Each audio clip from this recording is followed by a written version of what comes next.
The environment has been What you're saying is have a heart. We've got to be able to regenerate our There'll be economy. people who are kind, people who are cruel, but that's life. We can be passionate about videos. I'm fine with that. What's wrong with Singaporeans? If I may now, I'd like to shift subject and move on to the question of women to do national service. Of the respondents of the Committee for Strengthening National Service, 8 out of 10 felt that women should not be made to go through national service.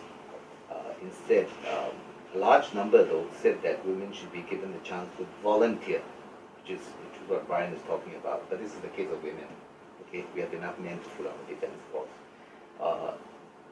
So 80% said women should not be forced, but 70% said women should be allowed to volunteer to serve in the army. And about a fifth of them said that women should serve full-time.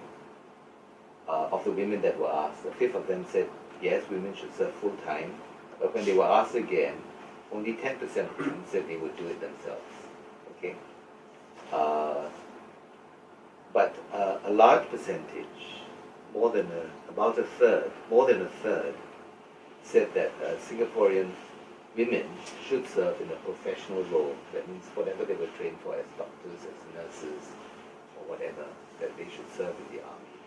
And the reasons are many. Perhaps you can share with us why do you need women to serve in the army? Isn't it enough for men to serve in the army? What are the benefits you think? You mentioned some.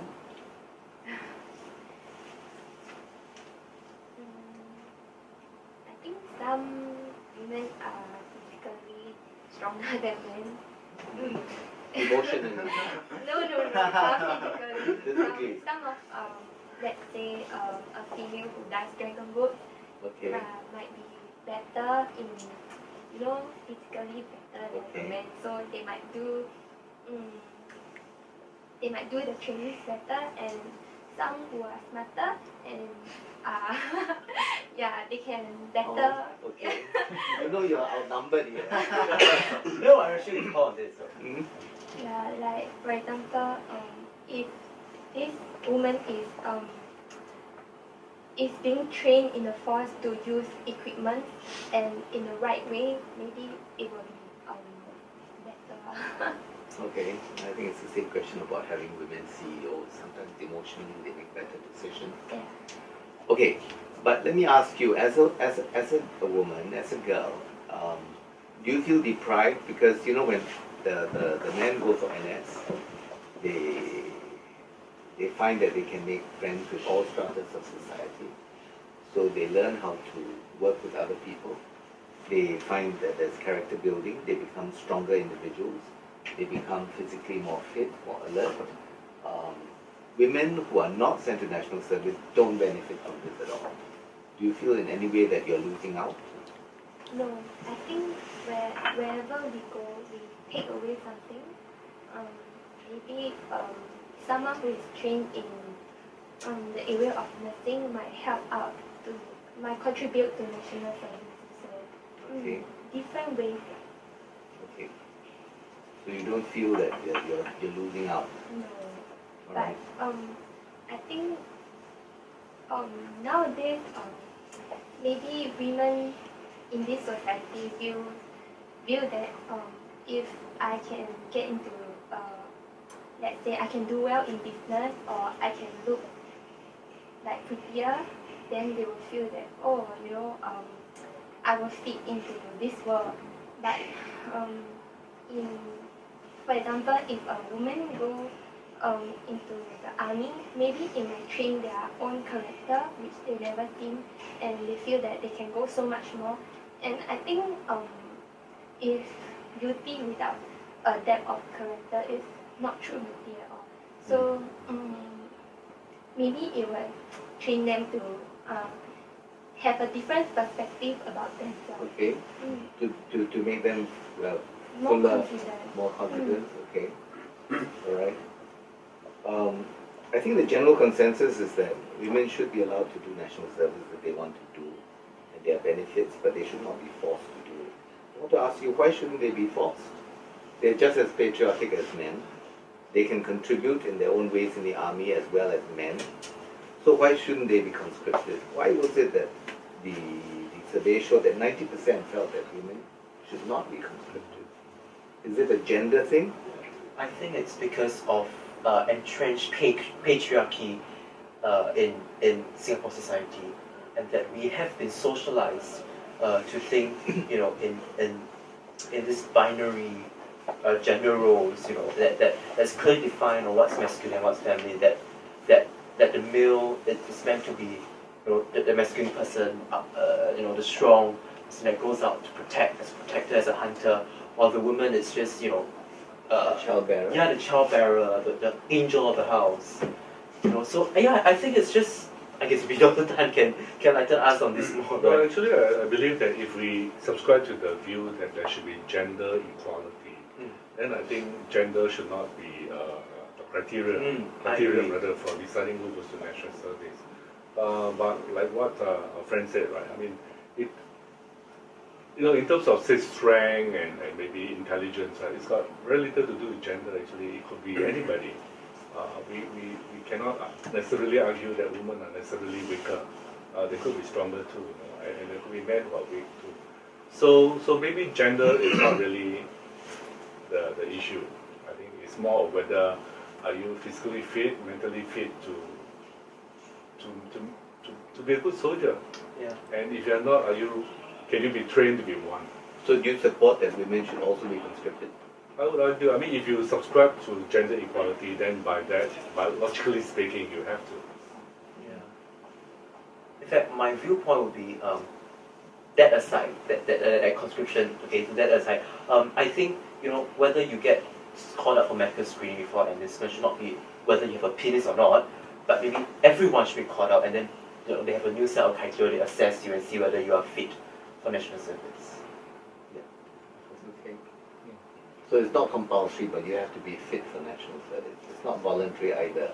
I mean, my viewpoint is voluntary, but putting that aside, saying conscription as an expedient, which is convenient but not morally right, so saying conscription as an expedient, then I don't think the criteria should be your gender. Yeah, maybe based of mental strength or physical strength or whatever, I don't know. Mm-hmm. Yeah. Okay, now we want to move into another area, which is not women but PRs. I think that a larger number of people felt that PRs, first generation, should serve national service, but going into the second generation, I think that more people felt that they should serve, and the first generation PRs are the people who are granted PRs when they come here. Second generation PRs are the children of PR. I think there's a strong feeling that the second generation PR should serve national service. The only problem is, I think the statistics show that second generation PRs we had, it could be last year or something, where we had 8,000 over conscripts, and we had about half that number who gave up their citizenship, Singapore citizenship, their right to Singapore citizenship, because they did not want to serve national service. What's your opinion of such, of the people who don't want to? Actually, I think to be fair, if you are second generation PR and you have enjoyed whatever Singapore can offer through schools, JC, and all the things that Singapore can offer, I think there is a responsibility to do something in return for Singapore. For the first generation, maybe they were trained elsewhere, so they came in already qualified. And so I think for them, I'm quite prepared to sort of allow them to volunteer if they so desire. But for the second generation, I think in many ways they are like our local born. And they speak like us. Exactly. They went through our system. They're just like us. So why should that option of not doing national service be offered to them? But you see, when that option was done, about half of them decided to walk away from their citizenship. Yeah. So I think there must be or there might already have been some measure to ensure that they do what local born are expected to do, and I believe they ought to be. And maybe it's natural and healthy selection, right? Because if you get people who are not willing to commit to Singapore, you don't really want them to serve in our army. And those who don't want to commit decide they want to leave. And it's better in the end for the health of our defense forces. But actually they're leaving for the same reason that we have here in the past, it's either it's waste of time, 2 years, I cannot continue studying, I cannot get into the labor force earlier, or it's merely fear factor. Because I've spoken to many of them, and then I've encouraged these people who come from India, the children, and then my clients, then I encourage, and then they send their children to the army, and then they say, yeah, it's a good thing, my sons become stronger. So I've done my part by, motivating these people, the first generation PR, to send their children. And having sent them, they themselves are now motivating the other fellow guys come from other countries to send their children. Okay. So maybe we should not read too much into the fact that such a large number of second generation PRs decided not to retain their citizenship. I think it's a question of sinking roots, isn't it? Yes. We are Singaporeans and we've been here for generations. We feel differently for the country. Second generation, some of them have already developed the love for the country. Some of them may not have, and so it's a natural process, really. Yeah. I think there's also the issue of fairness, because in many ways, these second generation PR are just like local born, right? So why should they have the option? I think that's what the local born Singaporeans are saying. And so if they refuse to serve national service, I think they should not be allowed sort of a backdoor back into Singapore again. No, and they don't, because they don't serve national service. When they come back to work and all that, they don't. It's difficult for them. Yeah. Well, I thought if they become a foreign talent It's or not something, looked can they creep back again? No, They're not allowed they to. can, but then it will be very difficult because it is on their record that they did not want to serve the country. So I think fairness is that they must not be allowed to. Yes, and I think that's being practiced. Yeah. Then for the first generation PR, I think they should in one way or the other serve the country, like in civil defense or police force or something like that. So they As understand. volunteers to build their loyalty. As a the reservist corps, as a reservist force. Maybe they do 5 years, 6 years, 2 weeks at a time. Maybe during National Day parades or during some of those events that we have, they function. Then they will begin to understand. They become passionate about the country. They also understand the work, the thing that we are doing when we go for national service. Maybe for civil defense it's fine, but I think in the case of army, right? No, because they are not really our citizens, right? Do we really want to share?